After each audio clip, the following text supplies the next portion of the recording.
Fala galera dos vídeos longos, olha eu aqui de novo para contar para vocês o meu ranking de livros que a gente leu no Clube Leitura Sem Parada até agora, né? Então a gente está no meio do ano, já passamos aqui do mês de junho, a gente está em julho, e eu vou contar para vocês todos os livros que a gente leu no clube, como foi a minha organização aqui do pior para o melhor.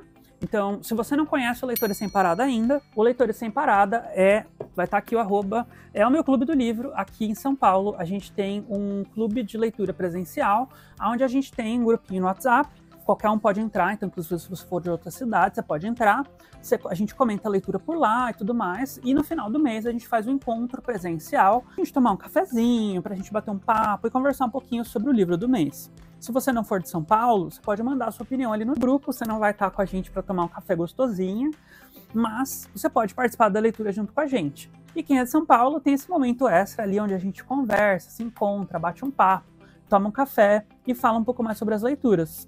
E hoje, nesse vídeo, eu vim fazer um ranking aqui de todos os livros que a gente leu, o que eu mais gostei, quais foram os livros que a gente leu, o que eu menos gostei, o que eu mais gostei, então a gente consegue conversar um pouco mais de fôlego aqui no YouTube. Então, se você gosta desse tipo de vídeo, já vou pedir para você deixar o seu like, comentar aqui embaixo se você já participou de um clube do livro, se você tem vontade de participar. Além desse clube presencial, a gente tem várias outras leituras coletivas online, então convido você a ir lá no Leitores Sem Parada, dar uma olhadinha, assim como eu convido você a dar uma olhada no patrocinador oficial desse vídeo, que é o Literalices. Literalices é uma loja de camisetas online. Eu tenho certeza que se você for lá, vou deixar o link aqui embaixo, você vai ficar doido nas camisetas deles. Eu amo, não é porque eles são o nosso patrocinador que eu tô falando, não. É também, mas porque eu amo as camisetas deles. Se você for lá, só te convido a ir lá e olhar sem compromisso, você vai amar. E para você pagar mais baratinho, se você decidir comprar, usa o meu cupom, que é Livre em Diálogo, ele vai estar aqui embaixo também. Você usando o meu cupom, além de você me ajudar, é lógico, você também paga mais baratinho. Então vai lá olhar. E se você quiser comprar qualquer um desses livros, já vou deixar meu link da Amazon aqui embaixo. Você clicando lá, você vai comprar o preço. O mesmo preço que se você abrir o aplicativo aí, você vai ver, você vai dar o mesmo preço. E você também ajuda aqui o canal, ajuda o Leitores Sem Parada também a crescer cada vez mais. Então, roda a vinheta, bora conversar.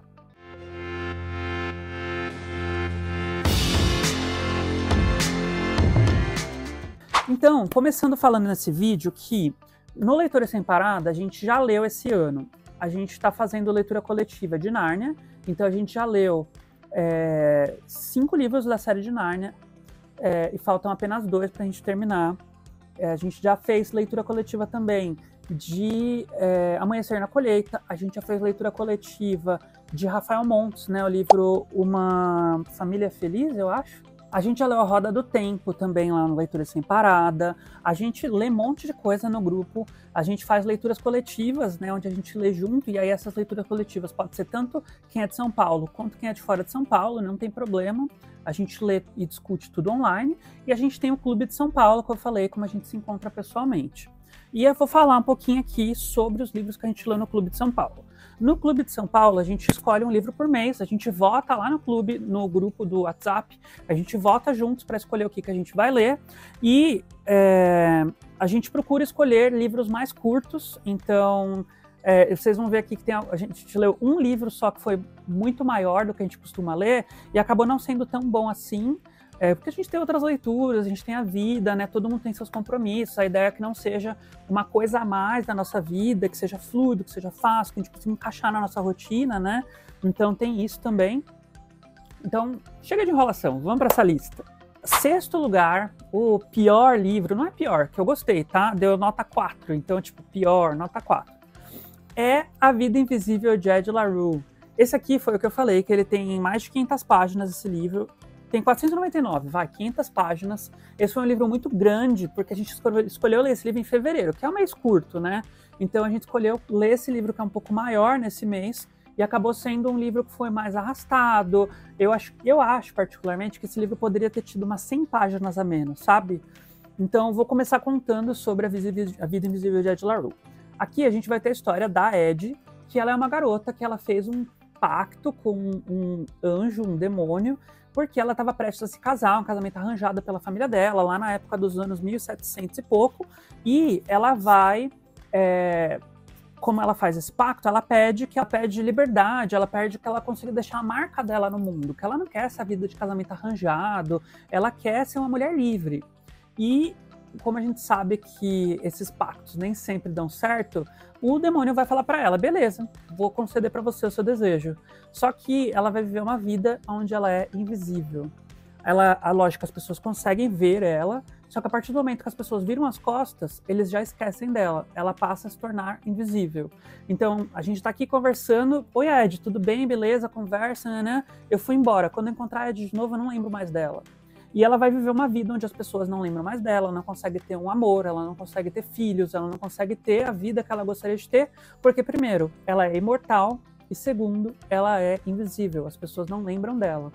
Então, a gente vai ver as consequências disso ao redor dos anos, né? Então, esse livro ele é longo porque ele vai passar ali o que aconteceu em 1700, 1800, 1900, em 2000, né? Até chegar em 2015, que é quando esse livro se passa, aonde ela encontra um garoto que consegue lembrar dela. E ela começa a tentar descobrir o que acontece, por que esse garoto lembra dela e tal. E aí é onde vai se desenrolar essa história. E esse livro ele é contado presente, passado. Então isso é bem dinâmico assim, apesar de eu não ter gostado tanto dessa forma, né? Eu preferia que tivesse começado assim. Ah, ela é imortal, beleza. Ela encontrou o mocinho, ela descobre que ele lembra dela. Aí vai voltar lá e começa a contar a história de forma linear até chegar no dia que o garoto lembra dela, sabe? Porque eu achei que perdeu um pouco desse ficar indo e voltando. Então, pra mim, acho que foi esse um ponto. E o outro ponto que eu falei foi que eu achei que ele é muito longo, né? 500 páginas. Poderia ter tido 400 numa boa aqui. Então, esse aqui ficou em quinto lugar. Sexto lugar. Em quinto lugar, a gente vai ter A Cirurgiã. Esse aqui é um livro que a gente leu em março. Não sei se foi em março. Tô na dúvida se foi março. Eu acho. Abril, março, abril, não sei. Eu sou péssimo de datas. Mas aqui a gente vai ter cirurgiã, onde a gente vai ter uma cirurgiã que ela tem o recorde de... Ela não deixa os pacientes morrerem. Ela é a cirurgia modelo que ela tem recorde, número de 100% das cirurgias dela são com sucesso. Ela nunca perdeu um paciente até que no começo desse livro, ela tem um paciente que morre na mesa de cirurgia com ela, ela fica totalmente desnorteada, ela não sabe o que está acontecendo ali, por que esse paciente morreu, o que aconteceu, o que deu de errado nessa cirurgia, até que ela descobre que essa pessoa que ela estava operando, ela tem alguma coisa a ver com a vida dela no passado. A gente não sabe o que é, né? O livro não revela isso pra gente. Ele só deixa a gente com a pulga atrás da orelha, tipo assim, será que foi algum erro da cirurgia? Será que a cirurgiã cometeu algum erro? Ou será que ela fez de propósito porque ela sabia quem era essa pessoa que ela estava operando? E essa pessoa é alguma coisa que fez alguma coisa de mal para ela, pelo que a gente descobre aqui no começo da história. E aí a gente vai ver tudo que aconteceu ali das consequências dessa morte, a procuradoria indo atrás dela, colocando ela como culpada pela morte, né, na cirurgia e tudo mais. Então tem esse plot de perseguição aqui que ele deixa o livro muito insano. Eu gostei muito desse livro, mas também foi um livro 4 estrelas. Eu considero ele melhor que a de LaRue pelo fluxo, pela forma como ele é contado, porque ele não é tão lento, né? Então eu gostei disso, mas eu encontrei alguns problemas aqui. Eu achei que a resolução ela é meio casual, ela é meio assim, é meio cômodo que isso aconteça desse jeito. Então, tipo, não é muito crível, sabe? Então esse ponto pegou um pouquinho pra mim. O próximo nesse ranking, pra mim, ficou A Cabeça do Santo, da Socorro Racioli, onde a gente tem aqui uma história de um cara que ele perdeu a mãe dele e como último desejo dela é que ele fosse procurar a família dele lá numa cidade no Ceará, da cidade de Candeia, aonde ele vai, né, fazer uma peregrinação até lá, ele vai a pé até esse lugar. A gente não entende se ele está indo a pé porque ele não tem condições financeiras ou se ele está indo a pé porque ele está cumprindo de fato uma peregrinação ali e tal, mas a gente vai ver ele chegando nesse lugar, ele tem muita raiva desses familiares que ele está indo encontrar, então ele quer cometer um crime, ele está muito irritado, muito angustiado com tudo isso que aconteceu, com a perda que ele teve e tudo mais. Então a gente vai ver ele indo para esse lugar. Quando ele chega nesse lugar, ele vai se abrigar numa cabeça de santo, que é essa cabeça aqui, que está no meio da cidade, é gigante lá. Ele vai se esconder da chuva lá. E aí ele acaba dormindo, ele acorda com o barulho de vozes dentro da cabeça do santo. Ele descobre que são as orações das pessoas para o Santo Antônio, que é esse santo que ele está dentro da cabeça, né? Ele acaba ouvindo as orações das pessoas, e ele vai tomar algumas decisões aqui, tipo, será que eu uso essas orações para tirar dinheiro dessas pessoas? Será que eu ajudo essas pessoas? O que será que eu vou fazer com isso? E a gente vai ver o personagem tomando decisões aqui. Eu gostei muito desse plot, né? Tipo, do que ele tá fazendo com essas orações e tal, a gente vê isso. Eu gostei desse ponto da história, mas eu achei o livro um pouco arrastado por ser um livro só de 180 páginas. A escrita da Socorro, ela é bem bonita, bem rápida de ler, mas apesar disso eu achei que a história foi um pouco pesada, um pouco arrastada. Então acho que poderia ter tido um ritmo diferente, já diferente de outras pessoas no clube que amaram, que foi um livro 5 estrelas, para mim foi um livro 3 estrelas, então teve muito essa dualidade ali no clube. Isso que é legal, a gente participar de um clube onde a gente tem opiniões diferentes, a gente tem pessoas, cada um amou, o outro não gostou tanto, e tudo bem, é isso que é legal dessa troca. Então fica aqui minha opinião. Agora, em segundo lugar, eu vou deixar empatado 2 livros. Que para mim, assim, os 2 livros, eles falam de um assunto ali meio que em comum. Então, para mim, um tem uma posição, o outro tem uma posição bem parecida, eles são ambientados mais ou menos ali na mesma época. Então, tem ali uma vibe bem parecida para mim, que é Nadando no Escuro e Mentiras que Contamos. Esse aqui foi o livro de junho e esse aqui acho que foi o livro de abril. Não sou muito bom de datas, esse aqui eu sei que foi em junho, que foi o último que eu li, né? Mas Nadando no Escuro eu não me lembro. Mas eu vou falar um de cada vez para não ficar confuso. E Nadando no Escuro, a gente vai conhecer a história de 2 rapazes na Polônia, logo depois da Segunda Guerra. Então a gente vai ver aqui resquício do que aconteceu na Segunda Guerra, a gente vai ver os povos, a gente vai ver toda a questão com os judeus fugindo ainda, a gente vai ver muito impacto aqui do que aconteceu ali na questão da Primeira Guerra, da Segunda Guerra. E a gente vai ver essa história desses 2 garotos que se conhecem na escola, eles vão viver um romance ali de verão, e depois da escola ali do último ano, eles vão ter que ir para a faculdade, vão ter que seguir com a vida deles, e a gente vai ver que cada um vai meio que para um caminho ali. Um gostaria de ficar junto com o outro, que gostaria de fugir, que gostaria de sair da Polônia, que queria viver a vida dele fora daquele mundo, que quer ir para a França, que quer viver a vida dele, que gostaria que o outro fosse junto com ele, e o outro gostaria de viver lá, que ele quer trabalhar dentro do partido, ele é bom de se articular, de se enfiar nessas coisas. Então a gente vai ver essa dualidade. Ao mesmo tempo que a gente percebe que o amor dos 2 é muito forte, que une eles em muitos momentos, mas isso também os afasta. Então é um livro muito bonito, muito bem escrito, muito tocante realmente. Eu gostei muito desse livro, foi um livro 4,5 para mim.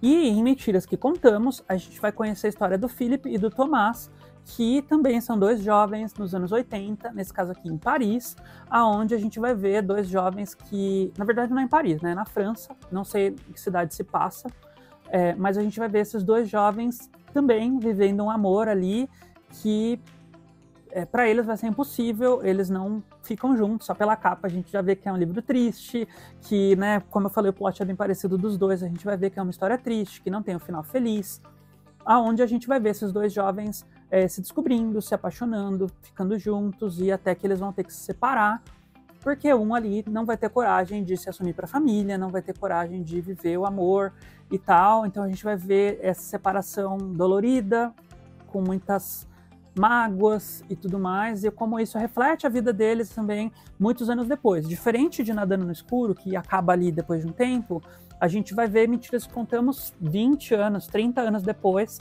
o como esses personagens estão e como que a vida deles está aqui, né? Então eu gostei muito desse livro também, foi um livro 4,5 para mim também. Então por isso que eu coloquei os 2 juntos.